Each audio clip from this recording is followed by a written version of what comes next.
Vous aimez mieux les disques ou la radio? Mais c'est du podcast. Oui, très bien, je vois très bien. Tous les invités ont répondu présent. C'est la bonté même, la générosité. Nous sommes arrivés à un carrefour historique. Nous sommes en veine de générosité tous les deux. Qu'est-ce que cela signifie ? Le Podcaston, c'est le premier rassemblement caritatif des podcasts francophones propulsés par Altrui. Nous vous remercions de soutenir les associations qui seront mises en avant pendant cet événement. On se retrouve dans quelques instants pour un épisode un peu spécial.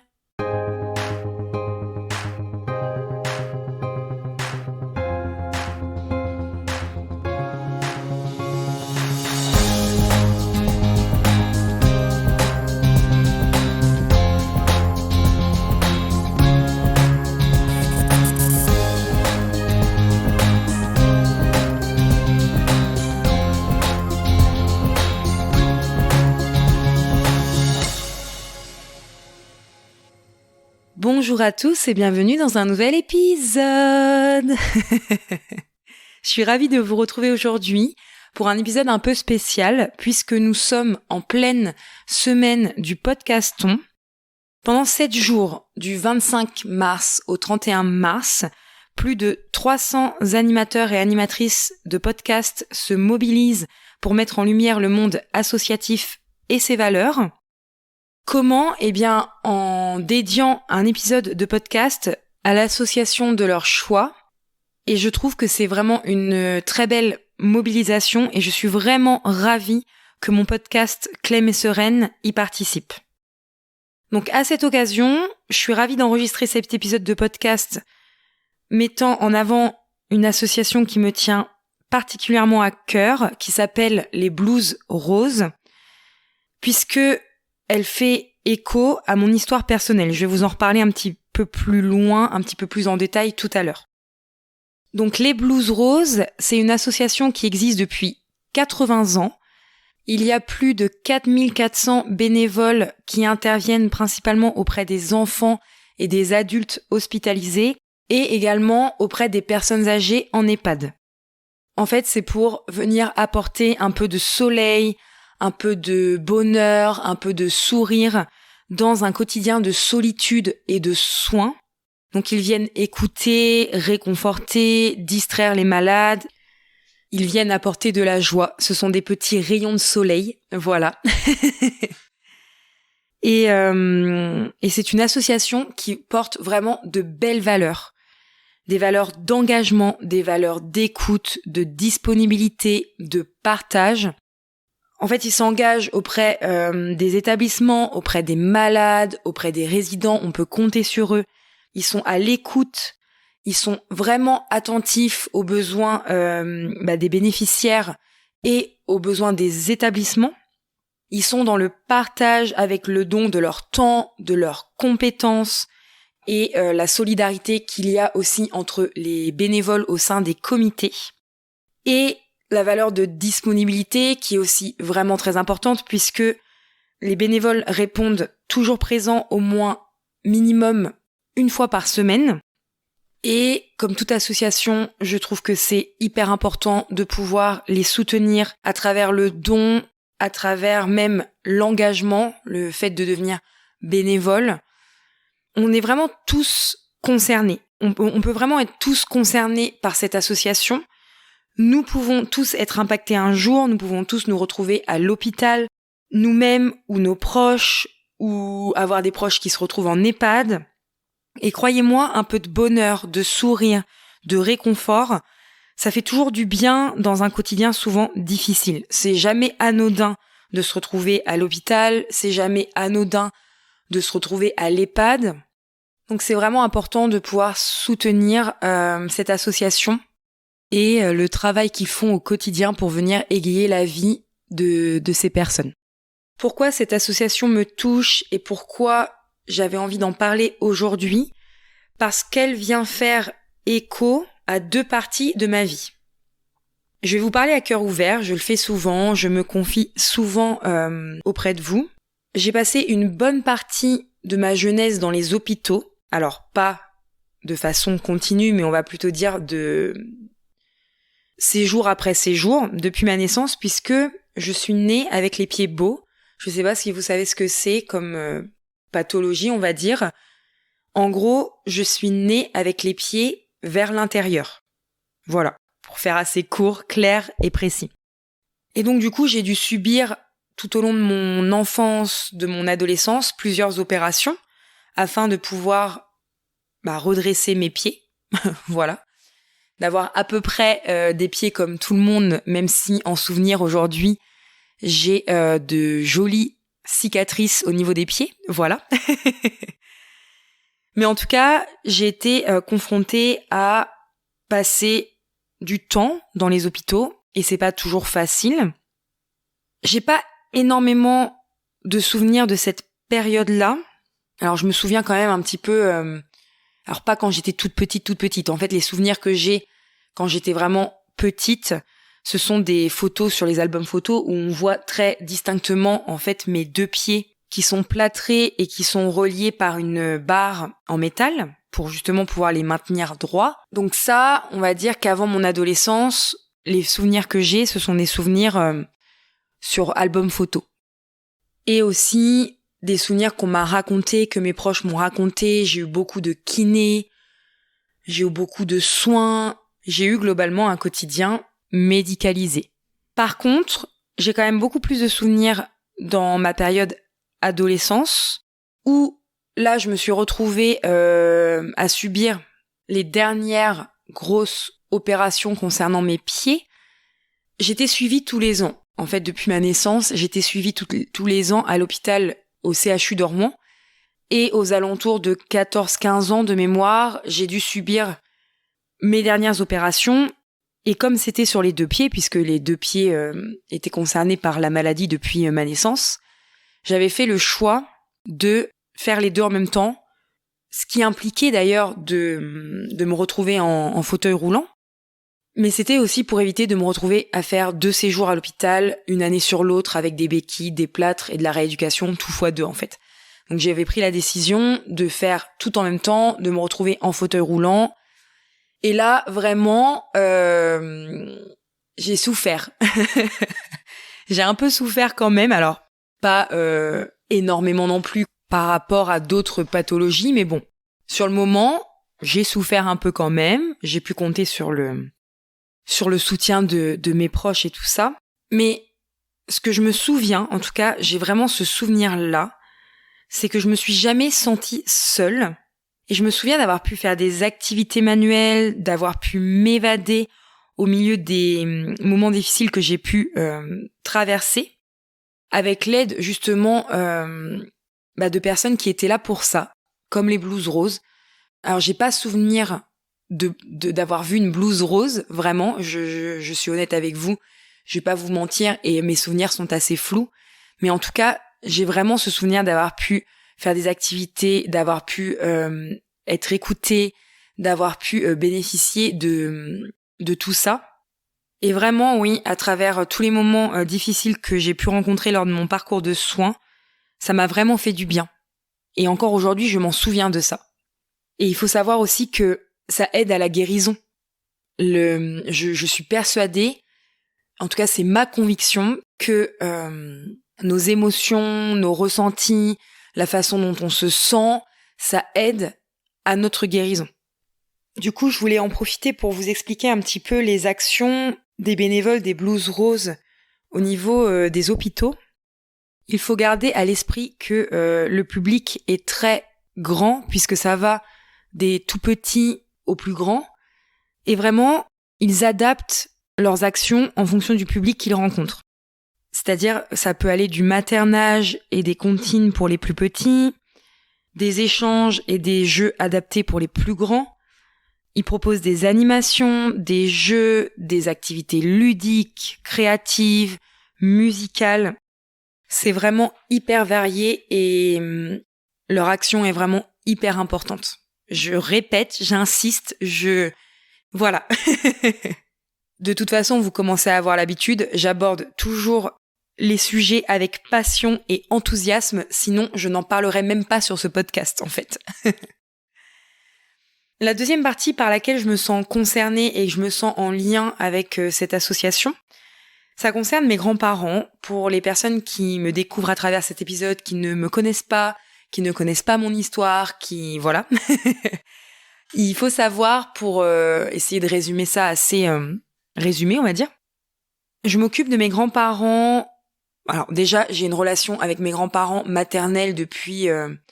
qui a toujours été hyper fusionnelle, hyper importante, hyper présente dans ma vie. Donc j'ai toujours été là.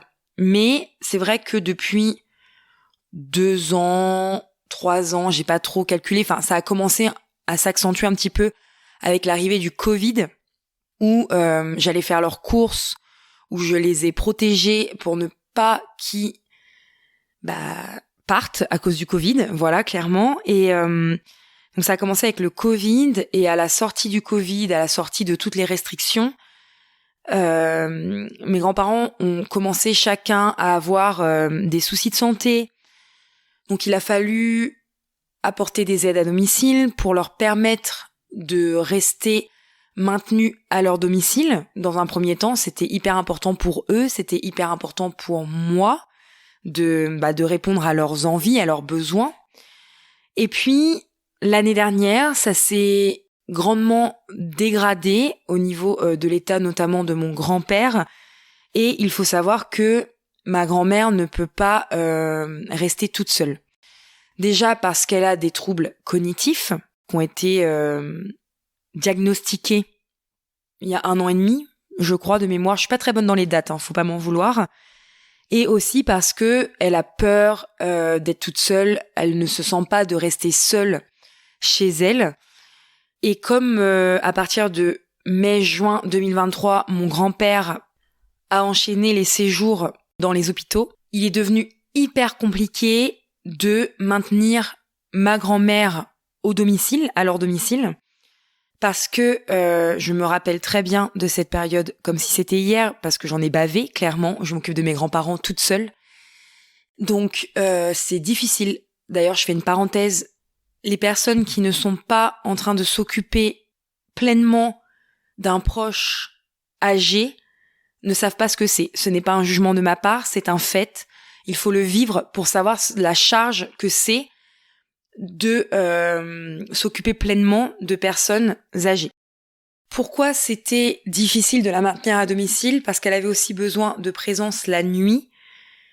Il lui arrivait de chuter la nuit, donc elle avait un lit médicalisé et on mettait la barrière. Mais je me voyais pas l'enfermer dans son lit le soir.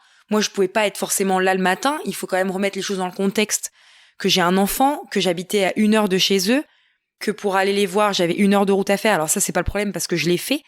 Mais si je fermais la barrière à ma grand-mère la nuit, il fallait potentiellement que je revienne le soir, que je fasse 1 heure de route. Le matin, elle restait jusqu'à 9 heures dans son lit. Enfin, c'était pas humain, c'était pas possible. Ou jusqu'à l'heure que l'aide à domicile arrivait le matin. Il faut quand même savoir la réalité des choses, c'est que une aide à domicile, ça coûte de l'argent, qu'une aide à domicile 24 heures sur 24, ça coûte beaucoup d'argent. Et je me suis retrouvée confrontée à tout ça, c'est-à-dire que j'ai cherché clairement un EHPAD. Et pourquoi je dis que les gens ne peuvent pas comprendre, c'est que ça ne m'a pas fait plaisir de chercher un EHPAD, que j'aurais préféré que mes grands-parents restent chez eux, mais c'était la réalité. Et j'avais peur, oui, de placer ma grand-mère en EHPAD parce que j'ai côtoyé des EHPAD avec mes autres grands-parents où c'était pas folichon, hein, c'était pas glorieux, c'était pas gai, c'était triste. Et du coup, ça m'a fait peur, mais j'avais pas le choix en fait, parce que il faut quand même savoir, je vous dis vraiment tout, c'est que en attendant de trouver une place en EHPAD, parce qu'une place en EHPAD, ça ne se trouve pas en un claquement de doigts, j'ai mis en place des aides à domicile 24 heures sur 24. Et ça a coûté 11 000 € le mois à mes grands-parents. 11 000 € le mois. Pour avoir des aides à domicile présentes quasiment 24 heures sur 24, parce qu'il y avait encore des trous dans le planning. Vous voyez ? 11 000 € le mois. Donc, tout ça pour vous dire, pourquoi je vous pose tout ce contexte-là, c'est que j'ai réussi à trouver des établissements très corrects pour mes grands-parents en EHPAD. Mon grand-père a rejoint ma grand-mère en EHPAD après ses nombreuses hospitalisations. Donc ma grand-mère est rentrée en juin et mon grand-père est arrivé en EHPAD en octobre. Évidemment que ça a été hyper difficile pour eux d'accepter en fait de rentrer en établissement, de perdre un petit peu de leur autonomie entre guillemets, même si l'EHPAD c'est pas une prison, je le rappelle, ils sont libres de faire ce qu'ils ont envie, c'est juste un logement médicalisé et avec des personnes qui sont là pour répondre à leurs besoins. Donc j'ai eu la chance de pouvoir les mettre dans de bons établissements, de toute façon c'était non négociable. On a pris du temps, on a pris de l'énergie avec mon conjoint pour vraiment pouvoir les mettre dans de bons établissements. On s'est démené pour eux, voilà. Mais faut aussi rappeler que y a un réel coût financier et que ça peut pas non plus être que c'est pas donné à tout le monde de pouvoir être dans des établissements convenables. Et puis après aussi, on choisit pas forcément tout le temps parce que encore une fois, il y a des délais, il y a un manque de place, etc. Donc voilà. Et dans chaque établissement, alors les Blues Roses ne sont pas présentes forcément sur les établissements où sont mes grands-parents, mais ils sont présents sur plein d'établissements en France. Mais en tout cas, dans les établissements où sont mes grands-parents, il y a un programme d'animation, il y a un programme d'activité, il y a des personnes qui sont là pour leur amener du baume au cœur, de la vie. Parce que c'est dur, en fait. Je vois les personnes qui sont isolées. Je vois les personnes qui n'ont pas la chance que mes grands-parents ont de pouvoir avoir leur famille qui vient leur rendre visite. Parce que parfois, ils ont plus de famille ou parfois la famille habite très loin. Chacun a ses contraintes. Faut pas faire des raccourcis en disant leur famille les laisse de côté et etc. Enfin, on sait pas la vie des gens et croyez-moi que pour côtoyer tout ça depuis l'année dernière, il y a des réalités qui malheureusement sont tristes et qui ne sont pas de la faute des familles aussi. Alors, c'est pas le cas de tout le monde, mais c'est la réalité des choses. Et en fait, c'est rassurant de savoir que il y a des personnes qui sont là pour mener des actions, comme les bénévoles des Blues Roses, des personnes qui sont là pour venir rendre visite, venir distraire, venir échanger, venir sourire, venir rire, apporter des activités musicales, des activités gourmandes, des activités manuelles, venir stimuler la mémoire, etc., etc. Et merci aux Blues Roses pour ça, et merci globalement à toutes les personnes qui font ça en fait, que ce soit dans les hôpitaux, que ce soit dans les EHPAD. Le but c'est d'amener de la bonne humeur, de rompre la monotonie, de venir apporter du sourire, de venir apporter de la joie. Et c'est pour ça vraiment, vraiment, vraiment que ça me tenait à cœur aujourd'hui de venir présenter cette association qui se démène pour pouvoir apporter tout ça aux personnes qui en ont besoin. Je vous encourage vraiment, encore une fois, à soutenir cette association. Je vais rentrer un petit peu plus en détail sur la façon de le faire. Déjà, tout simplement, ils ont besoin de fonds pour développer toutes les actions que je viens de vous citer. Mais aussi, ça leur permet de rendre visite à plus de personnes hospitalisées, à plus de personnes en EHPAD par rapport à ce qu'ils font déjà. Ça leur permet aussi de pouvoir recruter et de pouvoir former encore plus de bénévoles. Ça leur permet aussi de financer les différents projets, les différentes animations mises en place. Donc vraiment, vos dons sont hyper importants. Vous trouverez toutes les infos en description de cet épisode sur où faire votre don, etc., etc. Donc n'hésitez pas à regarder tout ça et aussi à vous rendre directement sur le site podcaston.org. Et vous pouvez aussi les aider en devenant bénévole et rejoindre vous-même le terrain. Ils recherchent aussi des bénévoles dans les différents comités de région. Devenir bénévole, c'est s'engager pour 1 an minimum. Il faut avoir minimum 18 ans aussi. C'est être disponible quelques heures par semaine et vous recevez une formation qui est obligatoire et qui est prise en charge par l'association. Une formation de qualité pour pouvoir après vous faire du bénévolat de qualité. Donc si ça peut vous intéresser de devenir bénévole pour cette association, pareil, tous les détails sont sur le site Les Blues Roses. Je vous remets vraiment tous les liens en description. Alors évidemment, je vous parle de contribution, que ce soit en termes de dons ou que ce soit en termes de bénévolat. Je vous balance pas ça sans essayer moi-même d'apporter ma pierre à l'édifice. Ça fait un petit moment, ça fait plusieurs années que je me dis j'aimerais vraiment être bénévole pour les Blues Roses. Et c'est quelque chose que j'envisage pour 2025, quand ma vie sera un peu moins chaotique et où vraiment je pourrais consacrer du temps de qualité pour cette association. Mais c'est vrai que je finirai, je le sais, par être bénévole de cette association. En tout cas, j'en ai grandement envie.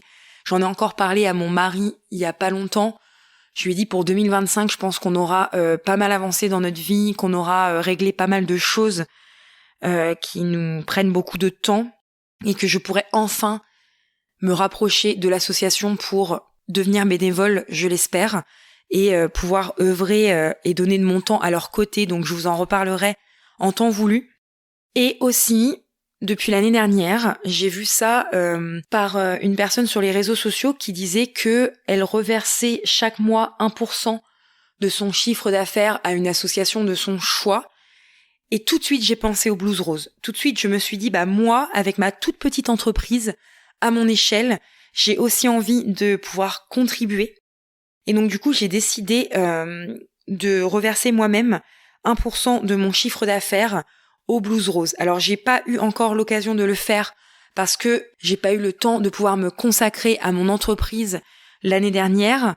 Mais cette année, je sais que je vais avoir, j'ai beaucoup de clients et du coup de chiffre d'affaires qui va rentrer dans mon entreprise et je compte reverser 1% chaque mois de mon chiffre d'affaires aux Blues Roses pour vraiment pouvoir apporter ma contribution pour cette association. Cet épisode touche à sa fin. Ça a été vraiment un immense honneur pour moi de pouvoir mettre en lumière cette belle association, les Blues Roses. J'espère que vous aurez apprécié cet épisode et que vous n'hésiterez pas à soutenir l'association. Chaque don compte, du plus petit au plus grand. Encore une fois, toutes les infos sont en description. On compte vraiment sur vous. Je vous encourage également à diffuser tout ça autour de vous, mais aussi à visiter le site www.podcaston.org pour découvrir des centaines d'autres associations à travers d'autres super podcasts. Moi-même, j'ai commencé à en écouter et je pense que je vous referai une petite sélection, soit en story Instagram, soit en post Instagram, sur les super épisodes que j'ai écoutés moi-même à l'occasion du podcaston. On se retrouve le 7 mai pour la saison 3 de ce podcast. En attendant, prenez bien soin de vous et je vous dis à très bientôt pour un nouvel épisode.